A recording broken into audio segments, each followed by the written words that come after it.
Hello, good morning. Uy, nasa gym tayo ngayon, special day. Okay, kung naka-follow po kayo sa Facebook ko, you know that I've been posting videos, nag-exercise ako, I take a walk.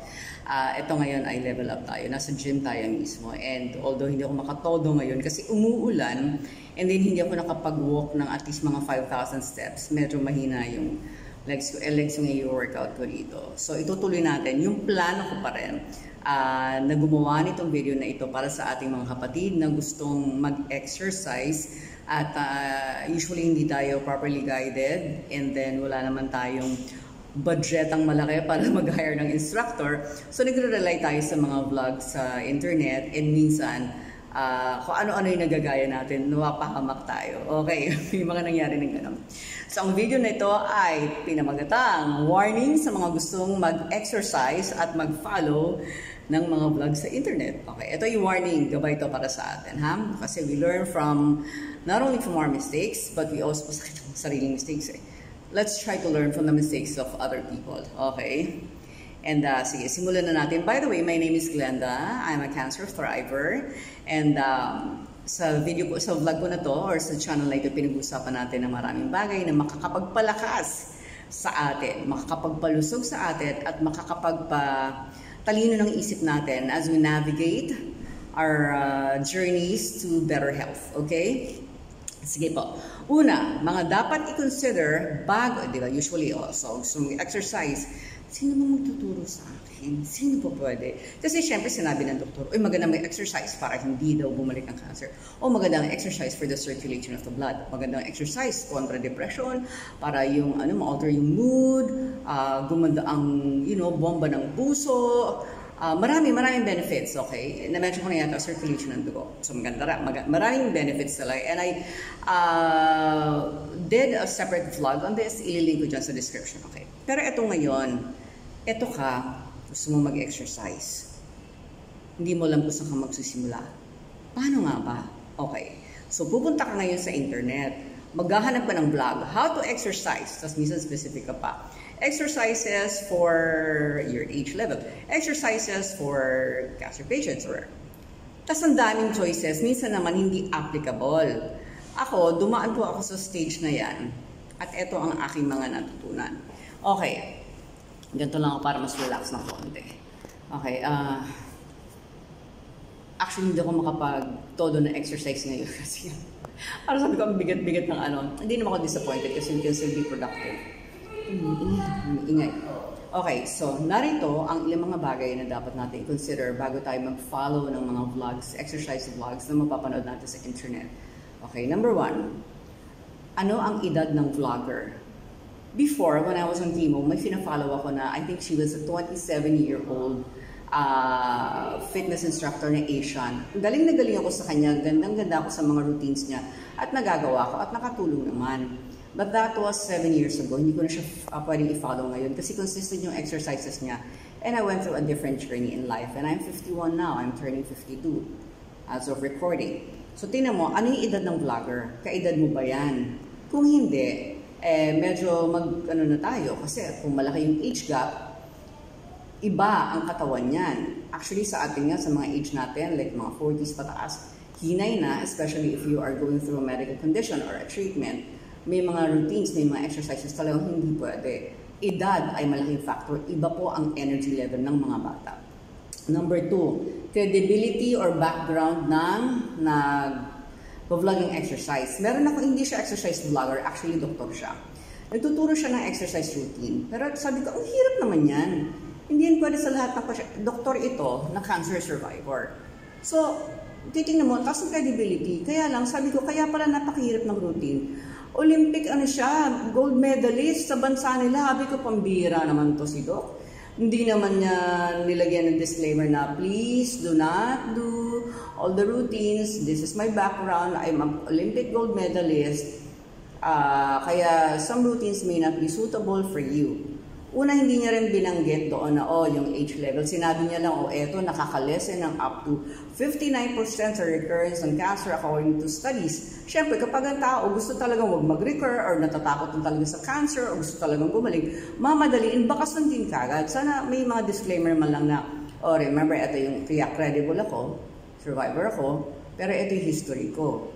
Olympic gold medalist ako. So sana may ganon. So babantayan natin yon. Kailangan may wisdom tayo bago tayo mamili ng mga videos na sinusunod-sunod natin sa internet, sa vlog. Kailangan may wisdom tayo. Okay? Kasi marami silang ipipedal sa atin, hindi naman lahat nakakatulong. Number 3, okay. I-check din yung medical history. Okay. Kahit pa yan ay cancer survivor, okay, hindi yung Olympic medalist, pero minsan may nakikita ako. Hindi ko alam kung ano ang motibo ng tao. Biglang mag-e-exercise, a few months after the surgery, mag-e-exercise ng heavy sa gym. Naka-video, post, gusto mag-inspire. The thing is, nagpa-check up ba ito? Tinatanong ko yung sa doktor, imbes ko na ito na-mention. Tatanungin natin ng doktor natin, Dok, pwede ba ito? Kasi hindi porke ginawa ng kahit kakilala pa natin, friend na natin, ay applicable din sa atin. Kahit nakalagay pa yan na hashtag na to bring awareness or to inspire. Marami tayong i-consider at ang isa sa mga pagkukuhaan natin ng guidelines ay ang doktor, Dok, safe na ba?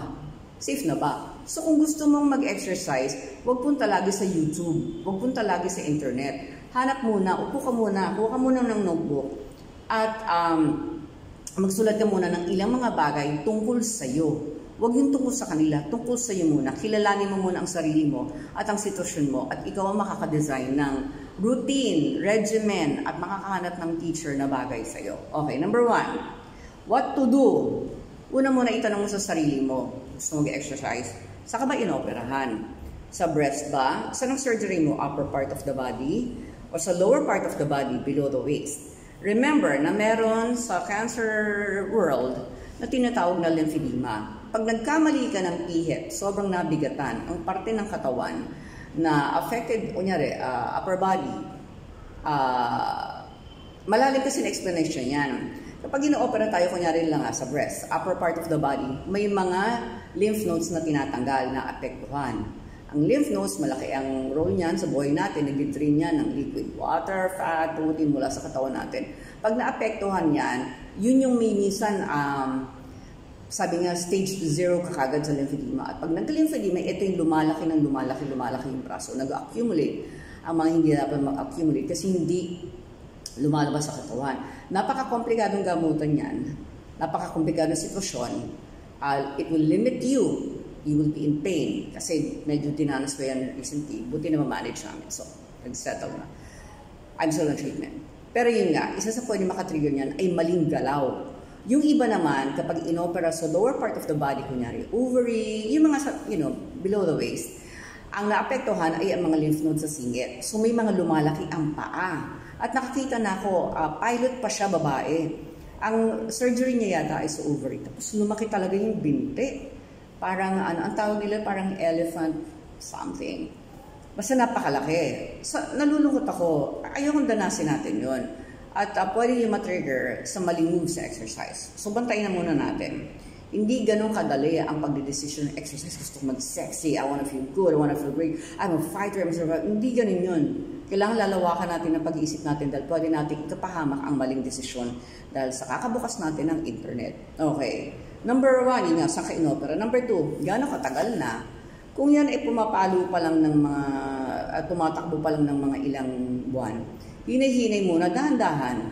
Tama na yung light moves. Mamaya, discuss natin light moves, okay?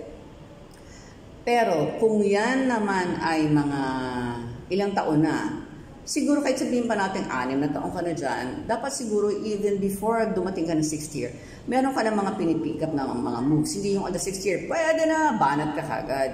Kasi baka hindi prepared ang katawan mo. And syempre, after 6 years, nag-age na rin tayo. Kung hindi prepared ang katawan natin sa physical activities, baka magulat, mapalian ka pa dyan, magka-injury or something. Kasi syempre, habang nakikimo, nag-accumulate din ang epekto ng gamot sa katawan natin. At isa sa epekto na apektuhan, nagbe-break ka ng mga bones, ngipin, buto. So, ang daming factor. It's the aging process. Tapos, dahil nag-age pa tayo, nagka-sarcopenia pa. Ito yung natural na muscle loss as we age. So, ang daming factor at play. Konting pihit mo, pag sobrang payat ka, pwede kang mahilo. Okay? So, madami. Hindi pwedeng after 6 years. Kailangan pa rin talaga guided tayo. Kailan yung pwede? So, maganda kung nakakimo pa lang, simulan pa konti-konti stretching, nagpipick up along the way. Alright? Pero dapat may mga difficult questions tayong tinatanong para hindi tayo nagkakamali. Yung lulusog bigla tapos mali yung magiging effect sa atin. Gaano katagal ka na ba? Okay? Number 3, bakit gusto mong mag-exercise? Again, pag sinabing para kontra ng cancer recurrence, may mga pag-aaral, up to 59% daw, pwedeng makontra ang cancer recurrence. Pero,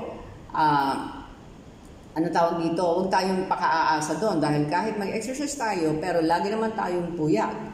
Kumakain tayo ng kung ano-anong mga junk food, processed meat, mga, ang tawag mo rito, mga fast food, baliwala din po yun. Huwag natin ipin ang lahat ng hope natin sa isang health regimen katulad ng pag-exercise kung the rest of our lives hindi rin naman po natin minomonitor at hindi tayo nagiging responsable. Okay? So, bakit mo gusto mag-exercise? Gumanda ang takbo ng flow ng blood, yung mga joints natin. Ako pansin ko, kasi may gamot akong iniinom ngayon. Parang may feel na, body pains, ganyan. Kahapon, ang dami kong nilakad. Wala pang tanghali na kasi almost 7,000 plus steps na ako. Actually, natapos ang araw dahil namalengke pa ako. 12,000 steps mahigit the entire day. So, mga nagtatanong kung ba't ako payat. Now, hindi ko sinasadya yung iba doon. Talagang malakad lang akong tao, lalo pag may lakad. Okay? But kung gusto mag-exercise, maganda ang joints, flow ng blood, maganda ang mood, overall health. Maraming functions yan. Okay? May video na rin tayo on that. Tapos, kailangan clear ito sa atin. Hindi ito para na makipagsabayan pa sa mga nakikita na sa internet. Kunyari, sila Kendall Jenner. Yung mga Victoria's Secret model, may sarili silang routine na needed for their job. Yung mga nakikita natin sa billboard, pwedeng hindi yung totoong tao dahil inedit na yan. At may nag-demo na sa amin before kung paano ine-edit. Minsan nakikita natin sa internet yung ganyang katawan hindi nag-exist. Before naman, may mga tao talagang discipline sila. Before their pictorial, 3 months, grabe na yung diet nila. Kaya yung ibang beauty queen talagang bumabanat ng kain after ng competition kasi talagang sobrang limitado yung pagkain nila. And I know some people, mga models, mga beauty queens, talagang strict yung diet nila. Yung iba nga, sabi ko hindi ko kayang kainin yung ganyan kakonti. Tapos kailangan maganda. Hindi naman natin dinidesire yun. Like ako, ang gusto ko lang maging fit and healthy. Kumasya lang ako sa mga damit ko. Maganda yung movement ng katawan, walang hilo, walang joints, magkaroon lang ng konting muscles sa arms, okay na ako doon. Kasi 51 na rin ako and sumobra din yung payat ko recently. So hindi pantay yung arms ko kasi nga nag-swell pa yung right arm. Yung kabilang arm pumayat din because nag-IF ko before. Tapos because of my age, hindi ko na ma-regain yung dating muscle mass. So mababawi ako. Nag-exercise ako, yes, pero kumakain pa rin ako ng maayos. So marami akong mga bagay na involved doon sa mga ginagawa kong exercise routines. At clear sa akin kung bakit gusto ko mag-exercise. Kailangan ko alagaan itong katawan na binigay sa akin ng Panginoon. I'm given this new chance to live. And isa sa pag-aalaga ko, pagiging maawain sa sarili ko, pagmamahal sa sarili ko is kinikilos ko na yung katawan ko, in-exercise ko na ng tama, dahan-dahan, hindi perfect, hindi man professional, pero sinisiguro ko rin na bago mag-exercise, nakatulog ako ng maayos. Okay? Isa pa sa mga dapat itanong sa sarili, ano ang edad mo at ang physical state mo? Yun. Parang part na nabanggit ko na to. Anong edad mo at physical state mo? Kung tayo po ay mga 40s pataas, actually yung iba nagpe-prepare na for sarcopenia, nagbe-build na sila ng muscles. Hindi ako prepared kasi hindi ko naman gustong maging maskulado. Hindi ko makanta ng grupo nito. Okay, so, at saka na madali akong makabuild ng muscles. Ngayon hindi na, so bumabawi ako. Naiintindihan ko ang edad ko at ang mga physical needs ko, okay? Pagdating sa exercise, kailangan dyan, kompleto ka rin siyempre ng maayos na pagkain. Pero isa babantayan pa dito is yung physical state.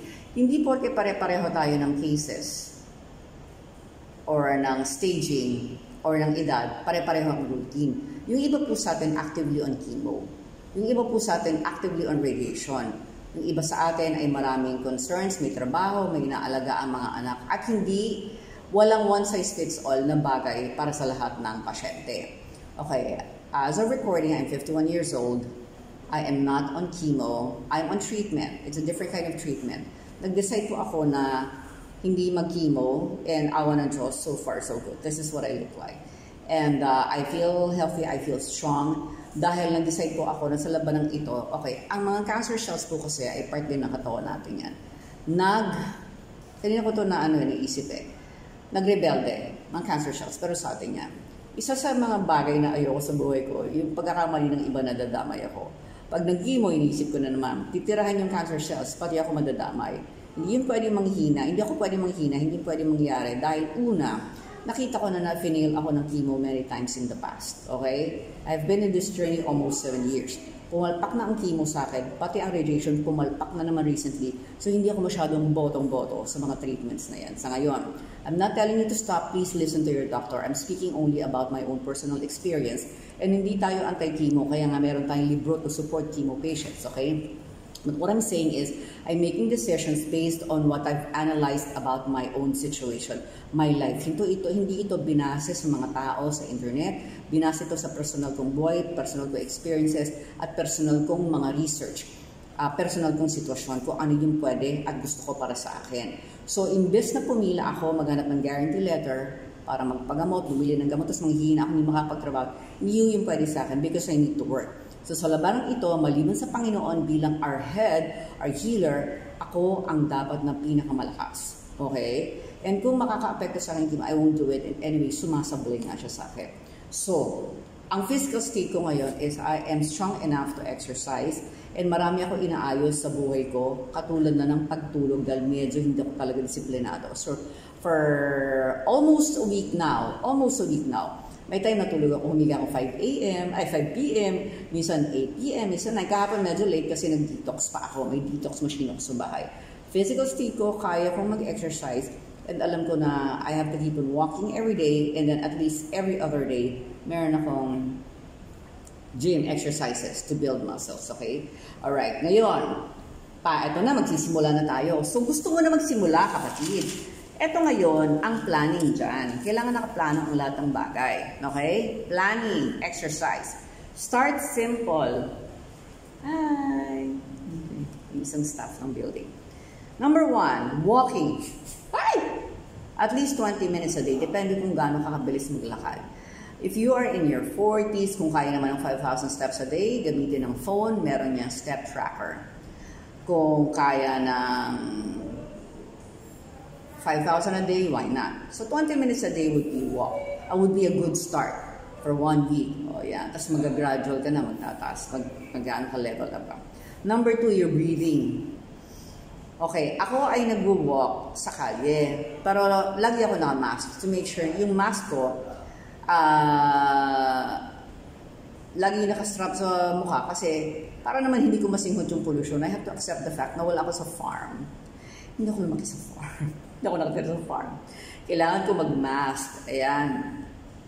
So, makakahinga pa rin ako when I do my walking. And at the same time, kapag naka-equipment ka, pagka magli-lift ka, yung, kunyari, lift ka na, yun yung exhale mo. Pagbaba, relax mode, inhale. Ayan. Breathing, importante lang yun. Dalawa pa lang yun. So, walking and sa exercising. May breathing pa akong ginagawa sa bahay. Meron akong sariling oxygen tank. Okay? So, breathing exercises ako. Morning and evening. Di pa ako nakakapag-breathing exercises ngayon. Okay? Para pumasok ang oxygen sa katawan. Pero ang pinag-usapan lang po muna natin ngayon ay breathing when you are exercises or walking. Number 3, stretching.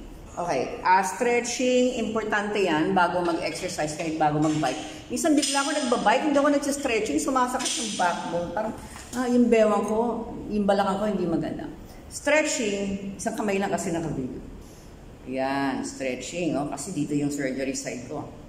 Yan. May exercise na tayong ginawa sa lymphedema, lilink ko rin yan. Stretching na ganun, stretching para maunat ang mga ligaments, pati bewang, nagbe-bending ako ng konti, tapos legs, okay? Stretching, very, very important, okay? Hindi kailangan heavy, hindi kailangan sobrang bend.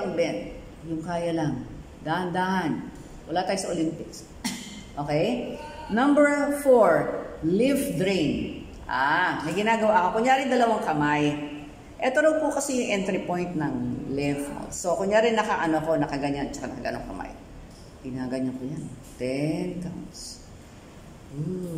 Para ma-open. Saktohin nyo na lang yan, ganyan. Tapos meron pa dito, 10 counts. Meron pang movements sa neck, yung part na nakatingin daw sa armpit, ganyan. Tapos imamasahe mo itong dito. Simple. Kung mag-google po kayo sa internet, yung mga manual lymph drain, marami po kayo makikitang mas accurate pa. Silipin niyo po yun, nakakatulong po yun. Okay, so number 4 yun. Number 5, know your best and safest routine. Kung exercise, sige, sama na natin sports, huwag naman masyadong tennis or yung mga badminton na mga talon-talon, baka maling pihi tayo, maling bagsak na ko po. Yung mga buto. Tapos sa akin, because I have an ongoing arm situation, hindi, nasa gym ako ngayon. Pero, may dala pa ako notebook ko. Pero hindi pa ako dito nag-workout ng kamay. Ayan o. Ang workout ko po, dahil napagsabihan na, may mali kasing ganan eh. May mali akong ganon. Isang kamay lang wino-workout ko, dumbbell. Dito, sinasabay ko, wala siyang weights. Pero dahan-dahan lang. Okay, sa bahay ako, 5 pounds lang yung ginagamit ko.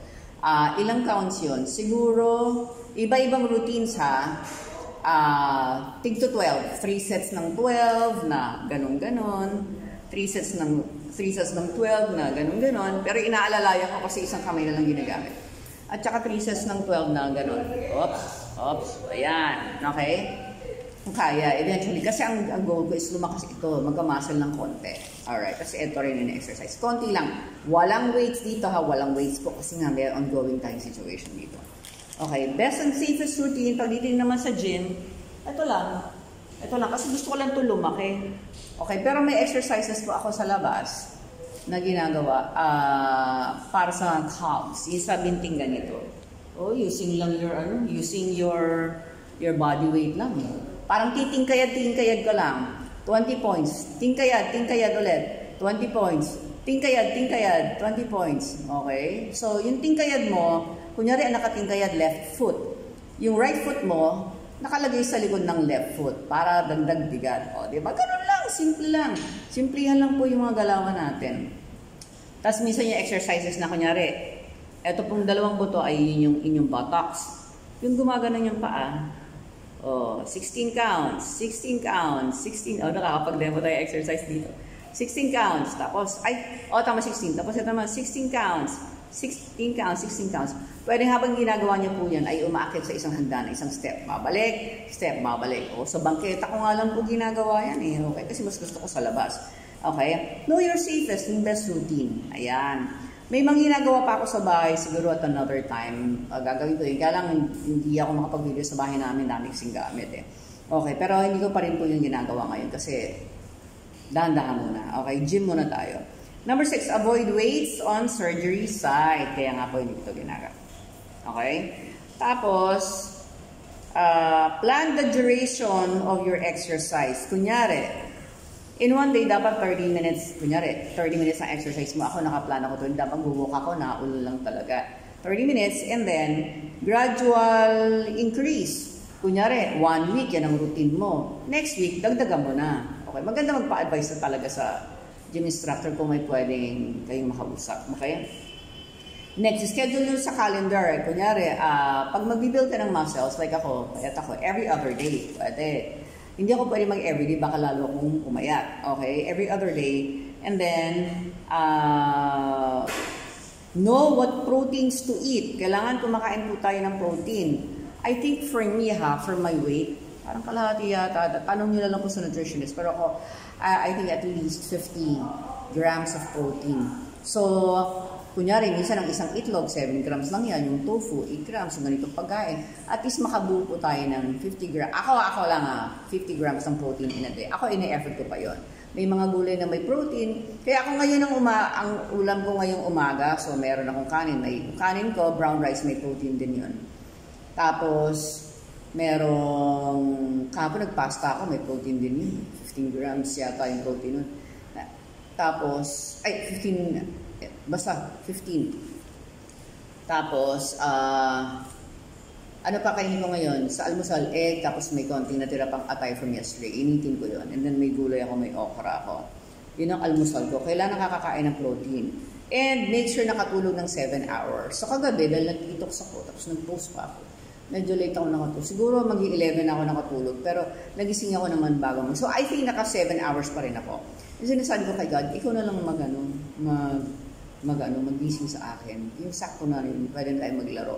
Pwede tayo mag-exercise. Okay? And then, so naplano mo na.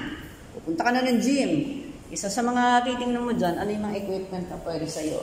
Kailangan nag-warm up. O, ayan, may warm up. Tapos checkin nyo yung timer na tinitingnan nyo, hindi pala gumagana yung relo. Tagal-tagal ko nang nagana nito. Hindi gumagana. Hindi kasi umuulan eh. Ayoko talaga dito mag-warm up. Kaya ang medyo mahina rin kasi kulang eh. Dapat sa akin mga 7,000 steps. Kaya ko yan dati. At least 5,000 steps sa labas, walking. Tapos ito, meron pa sa goods na ako doon.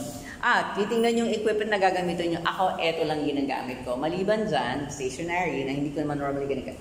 Titingnan nyo, kasi kanina, nandito yan.